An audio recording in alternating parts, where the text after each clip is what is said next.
murders, though, for a bit. It was in September 1969 that he took off to Myrtle Beach by himself. He picked up a hitchhiker, female. He offered her money for sex. Then she turned him down. That's when he decided he was going to kill her. He pulled off onto this dirt road. He beat her until she was unconscious, took off his belt. He ties her hands behind her back. He claims he then raped and sodomized her. He tortured the girl. Now, this is where things get graphic. And normally we don't do a trigger warning or a warning, but this is a pretty gruesome story. So just to let you know, if you don't like the gory details, you might want to fast forward. Fast forward 45 seconds. Right. So we'll give you a second. He tortures this girl by slicing off her nipple, then made her eat it. Jesus Christ.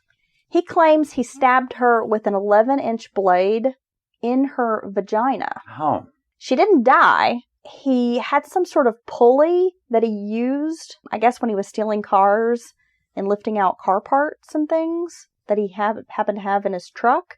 He lowers her into the swamp using this pulley. And after drowning her, he claims he drove to a restaurant and ordered a big steak. Because he's hungry now. A big celebratory steak dinner.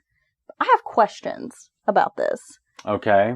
Did he have an extra change of clothes in the vehicle? Is he covered in blood?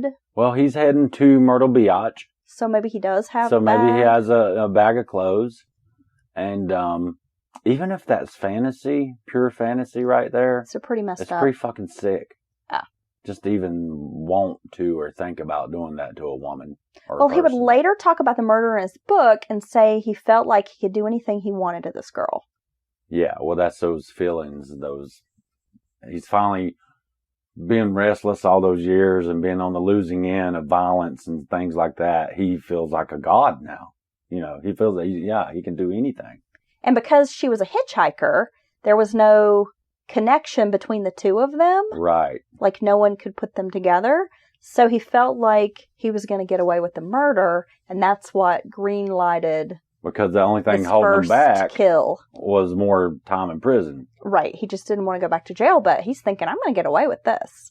Now, over the years, he would confess to killing at least a hitchhiker every 6 weeks off of Highway 17 near towns like PD. Okay. And you've heard of the PD River in South Carolina, probably. Oh, yeah. It's a big place. But he says he murdered between 80 and 90 people, both men and women, somewhere in that ballpark. He stabbed, suffocated, mutilated, and even said he cannibalized some of the victims. That's a lot of victims along the same highway. I don't know, Pee Wee. I mean, even back then, at a certain point, they're like, hey, that's a nice body we found on Highway 17 or whatever. Of course, they didn't even think like that, really, because Mindhunters has pointed out to all of us on Netflix there that they didn't even think like that. They could find multiple bodies in an area, and they never thought it's the same person, They right, or perhaps if they're not even finding the bodies at all. Well, yeah. I mean, if he's lowering them into lakes, you got to figure that is a swampy area. It's true. Ocean. If he is getting good at hiding the bodies and weighting them down and putting them in good places, then that leads a little more, leads me to believe maybe it's happening then. Right. So I'm going to call this the question mark period. Yeah, okay. But Gaskin said the process of rape, torture, and murder was a satisfying feeling that alleviated his bothersome feelings that he had experienced his whole life. Okay. In the book, he talks about these urges and desires and these fantasies that he would get these bothersome feelings. Okay. It's like, that's a nice euphemism. Just bothersome. Just bothersome feelings. Bothers me.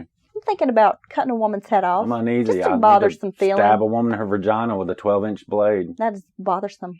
Now, by the way, he'd talk about his urges as those bothersome feelings, as we just mentioned, but he did state he really enjoyed torturing his victims, often keeping them alive for days at a time. He would run chains through their bodies.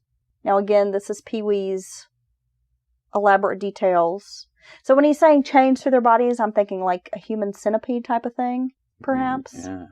He would fill their orifices with lead. Jesus. He would throw acid on them. he would cannibalize their body parts and either make them watch him eat the body parts, or sometimes for fun, he would make them join in and eat their own body parts. So this motherfucker got acid and molten lead in his damn murder kit? Damn, Pee Wee. He said he would experiment with different ways to torture and kill these people, and if the murders were too quick, he wouldn't use that method again. Ah. If he, was trying some new torture method and they quickly died, he didn't like that. He wanted to torture them for days. That's fucked up. He wanted to prolong the torture. As much as possible. But there were not reports of, as you mentioned, the missing hitchhikers and things along Highway 17, so we can't really know if this is true. I mean, I'm thinking this is like a vacation. This is a coastal town. You're around the Myrtle Beach area. This is a vacation spot even back then. Question mark. Like I said, even if he didn't really do it, it's some fucked up fantasies. It is. So. Or, maybe he may have done some of these murders, but maybe it was more like a handful 5 of times. or 8 or even 12. Right. Over a period. Then Pee Wee describes his next phase that he calls his serious murders. Oh, so I was just playing with the multiple day torture. Well, here's how he breaks it down. Coastal kills were strangers. They were like the hitchhikers, people not known to him. Okay. They were just random. Okay. He just saw these people, not as people, but like they're just pieces of meat that I can torture and have fun with. Right. Now, the serious murders were people he knew well or that he at least knew. These were acquaintances, maybe friends. Okay. Maybe a little bit more personal to him. In November 1970, he murdered his niece. Now, this is fucking crazy. Her name was Janice Kirby, and she was 15. She had a friend named Patricia Allsbrook, who was 17. Janice, his niece, was drunk at some kind of burger restaurant where, like, young people would hang out. Okay. Makes me think of, like, the sock hop or something. Yeah, like the drive-in, probably had curb service type car of place. cultures took all the way off. Yeah, American Graffiti type of situation where this is like a place where young people are hanging out. And she's down there drunk. And here's Pee Wee trolling the young hangout because, again, he likes the young girls. Well, and also he's a pervert. He's a little tiny guy, so in a way that works in his favor because I'm sure at times he's caught his victims off guard because they think they're more comfortable. I mean, like if a 6'9", 300-pound guy muscle comes in a room. Ed Kemper. Yeah, Ed Kemper. A guy, even guys and women are intimidated just by their presence. Right. Because you think if this person flipped out, there's nobody in here strong enough to stop him from doing fucked up shit.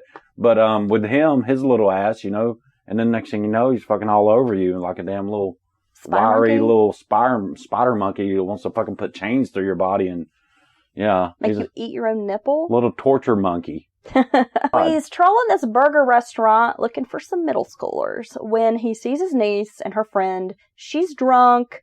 She's being obnoxious. The friend is like, hey, can you help? This is Uncle Pee Wee. Hey, can we help her out? She's drunk. We need a ride. That kind of thing. Not expecting anything. Clear this drunk bitch out. Out of the blue is going to happen. Pee Wee takes them to an abandoned house. He pulls a knife on them. Okay, so he's trying, I guess, to sexually assault these girls and attack them. Well, Patricia ends up hitting him with a 2x4 that she finds laying around. Now, the girls run out of the house. He gets a gun, I guess starts kind of shooting, ends up kind of intimidating or scaring them into coming back into the house. Oh, God. He tried to sexually assault them both. That wasn't working out. He leaves his niece at the shack, and he takes Patricia in the trunk of his car to another, old house. He lowered her down into a septic tank after bludgeoning her. When he got back to the house, his niece was dead from the injuries that she had sustained because he had been beating her. He'd been beating both these girls. So she's dead. Well, he takes her outside, buries her somewhere. He told police that the girls ran away to California because, people saw the girls with Pee Wee the night that they went missing. Right. So naturally, the police come questioning him. Hey, where's your niece? Pee Wee's able to play it off like, well, they ran away to California. And I guess at this time, nobody really asked any questions about people it. Really did leave for the West Coast and never seen again. You know what I mean? Yeah, I mean, that really so happened. they assumed the girls had just taken off. No charges were ever filed. Oh, my God. In the case, they just believed that the girls had taken off somewhere. Okay. At the end of his life, Pee Wee would say that killing his niece was one of 2 murders he regretted. During this time, a senator's daughter went missing and was murdered. A guy was arrested on the murder, but later Pee Wee would say that he killed the girl, but it was never proven. Okay.